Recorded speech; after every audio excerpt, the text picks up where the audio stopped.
Kung pang off-road lang ang pag-uusapan, ito ang may i-offer sa iyo ng Honda, ang Honda CRF 150L. Napakaangas ng tindigan nito, lalo na't sinalpakan ni Honda ito ng golden upside down fork from Showa. Talagang bumagay doon sa overall body design niya. Sa forma ng CRF 150L, magkano nga ba ang presyo nito? Sa ngayon mga tol, mabibili natin to sa halagang 147,900 pesos. So dito lang yan sa Honda Elite Cabanatuan City.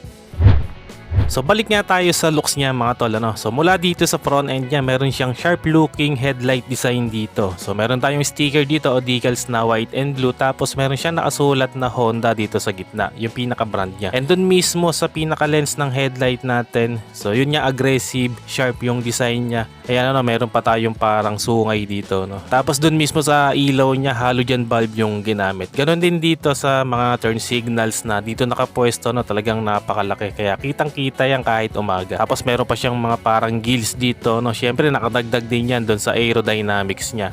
And then pagdating naman dito sa front fender natin, so talagang malaki siya, no. Talagang sapong-sapon ito yung mga putik.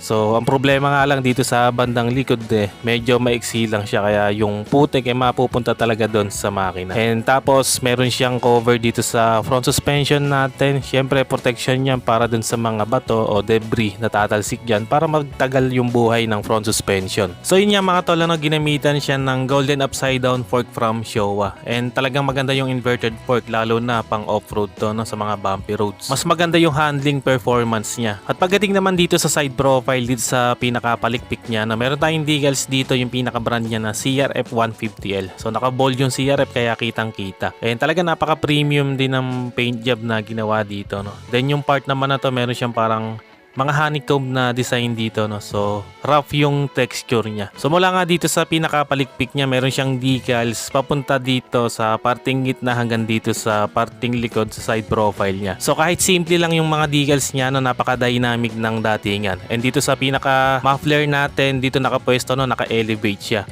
And meron siyang heat guard dito na silver pero plastic yung ginamit, ano. Then meron siyang parang gills para pinaasingawan na rin ng init. And dito naman sa pinaka elbow ng exhaust natin, meron siyang heat guard dito na metal naman yung ginamit dito sa part na to. Pagdating naman dito sa upuan niya, so pulang-pula yung upuan, tapos meron siyang nakasulat dito na Honda, yung pinaka brand niya. Maganda rin yung cushion na ginamit, kaya lang talagang makipot siya, no. Tapos ito naman yung pinaka fuel tank natin, ano. So wala siyang plastic cover dito, metal na agad yan. And meron nga itong sukat na 7.2 liters fuel tank capacity. So medyo malaki naman yung tankin niya para sa kanyang kategorya. And then dito naman sa bandang likod mga tol, napaka-sporty rin ang design niya, no. Siguro kung ako magkakaroon nito, tatanggalin ko yung rear fender para mas mukhang maangas dito sa bandang likod. And meron siyang decals dito na Honda, tapos ito naman yung turn signals niya na halogen bulb yung ginamit. Ganun din sa mismong taillight natin. And ayan yung itsura ng rear fender, ano. Meron siyang reflector dyan for added visibility. Then meron din siyang ilaw para sa plaka. And pagdating naman mga tol sa brakes natin, dito sa front naka disc brake tayo dito with dual piston caliper. And sa wheels naman, talagang napakaangas ng tindigan, ano. Naka black rims tayo, tapos spoke type. And sa gulong niya, naka off-road tires tayo na may sukat na 70/100 rim 21. At pagdating naman dito sa rear suspension natin, syempre naka monoshock tayo dito, no, yang kulay red. And sa brakes naman, naka disc brake din tayo dito sa likod with single piston caliper. And sa gulong niya, syempre naka off-road tires din. Tapos yung rims niya, black din yung color. And yun nga, sa gulong may sukat itong 90/100 rim 18. So mas maliit lang ng konti yung gulong natin sa likod.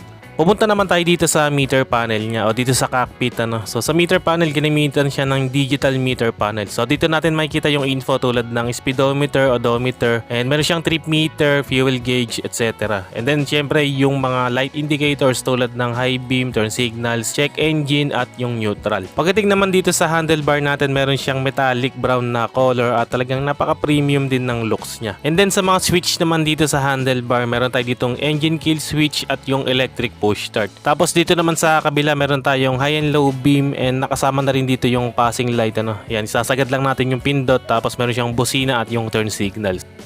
Dumako naman tayo mga tol sa dimension ano. So tingining mataas itong CRF 150L pero talagang pasok pa rin naman sa height ng mga Pinoy. So pagdating nga sa seat height may sukat itong 863mm tapos medyo mataas yung ground clearance niya na may sukat na 285mm. Tapos yung wheelbase naman niya ay 1375mm. Pagdating naman sa timbang may bigat naman itong 122 kilograms. So hindi naman siya ganong kabigat kaya manageable pa rin to kahit gamitin natin sa off-road. Dumako naman tayo mga tol sa makina. So gumagamit nga ito ng 149.2cc single cylinder air-cooled single overhead cam 2 valve fuel injected engine. Nakaya mag-produce ng 12.2 horsepower at 8,000 RPM at max torque na 12.4 Nm at 6,500 RPM at meron itong 5-speed manual gearbox. At pagdating nga sa kanyang fuel mileage ay talagang matipid din kumonsumo ng gas dahil kaya nitong umabot hanggang 45.5 km per liter. Pero syempre pwede pa rin magbago yan depende sa road condition or sa throttle habit natin. At ang isa nga sa nagustuhan ko dito sa CRF 150L, so kapag nagloko yung baterya o kaya yung electric push start, so mapapaandar pa rin natin gamit yung kickstarter niya.